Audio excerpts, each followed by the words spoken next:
கார்பனை இனம் காணக்கூடிய பரிசோதனைகள். இப்ப நம்ம தரப்பட்ட ஒரு ஒரு ஒரு பதார்த்தத்துல கார்பன் இருக்குதா இல்லையான்னு பாக்குறதுக்கு நாங்க ஒரு பரிசோதனை செய்யறதா இப்ப செய்ய போறோம். உதாரணம் உங்களுக்கு பருப்பு தாரணுங்களே, சரி, இப்ப நான் காட்ட போற வீடியோ உண்டு. அதுல இப்ப இந்த பருப்புல கார்பன் இருக்குதா இல்லையான்னு பாக்குறதுக்கு ஒரு வேலை செய்யறாங்க. என்ன செய்யறாங்கன்னா, பருப்பை வந்து இது சொல்ற வந்து புடக்குகைன்னு சொல்லி சொல்லுவோம் நாங்க. புடக்குகை புடக்குகைன்னு சொல்லி வெள்ளை கலர் ஒரு கோப்பை ஒன்று மாதிரி இருக்கிறேன், சரியா, பீரிஸ் ஒன்று மாதிரி வெள்ளை கலர்ல சின்னது பவுல் ஒன்று மாதிரி இருக்கும். உங்களோட வீடியோல காட்டுறேன். அப்ப அதுக்கு என்ன செய்யறேன்னா, அந்த பருப்பை போட்டு சூடாக்குறேன். அவ்வளவுதான்.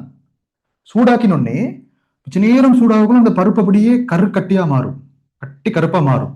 மாறினத்தோட அதை எடுத்துக்கொண்டு வந்து அந்த பருப்பு துண்டுகள் எடுத்துக்கொண்டு வந்து நாங்க ஒரு வெள்ளை தாளொன்ல போட்டு இப்படி பருப்பை தேய்க்கிற நேரம் எங்களுக்கு அந்த கோடுகள் விளங்கும். இந்த வீடியோல பாருங்க, இந்த பாருங்க, ஃபர்ஸ்ட் பாருங்க, அந்த புடக்குகைன்ற அந்த வெள்ளை கலர் கோப்பையை வெள்ளை கோப்பையில போட்டு சூடாக்குறாங்க. சூடாக்குற நேரம் பாருங்க, அப்படியே சூடாகுது. கீழே அடிக்கிறது பன்சன் சுடர் அடுப்பு.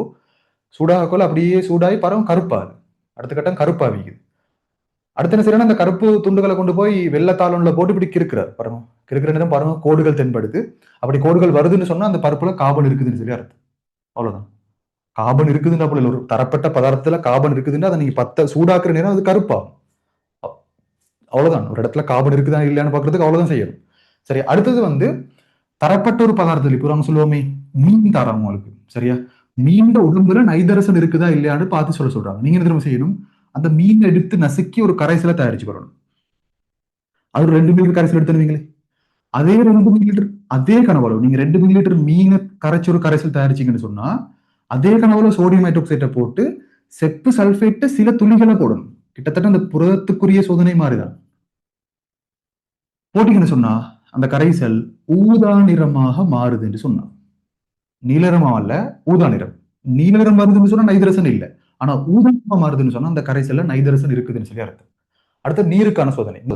நீருக்கான சோதனையில வந்து நாம என்ன செய்யணும், கோபோட் குளோரைட் தாள் சொல்லி ஒன்று இருக்கு பாருங்க. இந்த படத்துல பார்த்துக்கொள்ளுங்க. கோபோட் குளோரைட் தாள் வந்து நீல நிறமான தாள் பாருங்க, ப்ளூ கலர் ஆகிக்கு தான் சொல்லி, கிட்டத்தட்ட லைட் ப்ளூ கலர் மாதிரி தாள். அப்ப அதுக்கு உங்களுக்கு என்ன செய்யலாம்னா, இப்ப நான் இப்ப படத்துல காட்டுற மாதிரி இப்ப நாங்க கோபோட் குளோரைட் தாளை என்னத்துக்கு பயன்படுத்துறோம்னு சொன்னா நீரை இனம் காண்றதுக்கு பயன்படுத்துறோம். இடத்துல தண்ணி இருக்குதா இல்லையான்னு சொல்லி.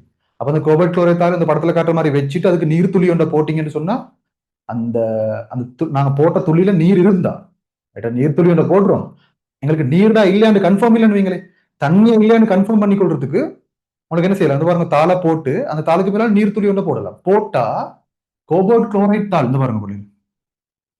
கோபோட் குளோரைட் வந்து நீல நிறம், சரியா. அந்த கோபோட் குளோரைட் தாளுக்கு மேலால நீர் துளியை போட்டாலோ அல்லது கோபோட் குளோரைட் தாளை கொண்டு போய் நீருளுக்கு நீங்க அமிழ்த்தினாலோ அந்த நீருளுக்கு அமிழ்த்தப்பட்ட இடம் வந்து இளம் சிவப்பு நிறமா மாறும்.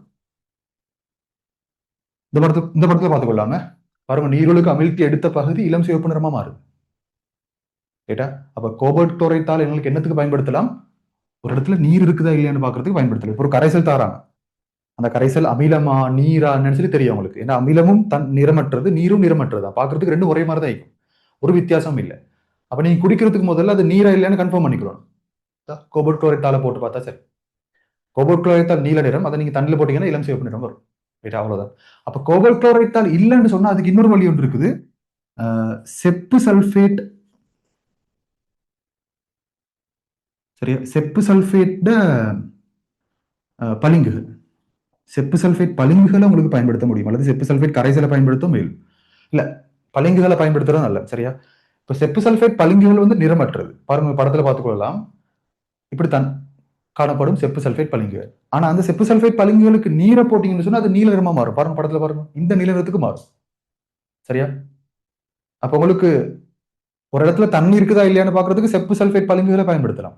அந்த பளிங்குகளை கொண்டு போய் வச்சோன்னே அந்த இடம் நீல நிறமா மாறுதுன்னு சொன்னா அந்த இடத்துல தண்ணி இருக்குதுன்னு சொல்லி அர்த்தம். இப்போ ஒரு இடத்துல நீராவி இருக்குதான்னு பாக்குறதுக்கு இதே வேலை செய்யலாம். செப்பு சல்பேட் பளிங்குகளை கொண்டு போய் வைக்கலாம், அது நிறமற்றது. ஆனா அந்த ஏரியால நீராவி இருக்குதுன்னு சொன்னா அந்த பளிங்குகள் அப்படியே நீல நிறமா மாறும், நிறமற்றத்துல இருந்து நீல நிறமா மாறும். அப்ப நீராவி நீர் இருக்குதா இல்லையான்னு பாக்குறதுக்கு செப்பு சல்பேட் பளிங்குகளை பயன்படுத்த வரும். அது மாதிரி கோபோட் குளோரைட் தாளை பயன்படுத்தலாம். அந்த தாள் எப்படி போட்டு பார்க்கலாம், எங்களுக்கு தாள் நீல நிறம், தாளை தண்ணியில் போட்டோன்னு இளம் சிவப்பு நிறம் வருதுன்னு சொன்னா அந்த இடத்துல தண்ணி இருக்குதுன்னு சொல்லி அர்த்தம். தண்ணி உள்ளுக்கல்ல தரப்பட்ட கரைசல்ல போட்டு பாக்குறோம், அந்த தாள் நீல நிறமாவே இருக்குதுன்னு சொன்னா தண்ணி இல்லை, அந்த தாளை போட்டோன்னு இளம் சிவப்பு நிறம் வருதுன்னு சொன்னா அந்த இடத்துல தண்ணி இருக்குதுன்னு சொல்லி அர்த்தம், சரியா.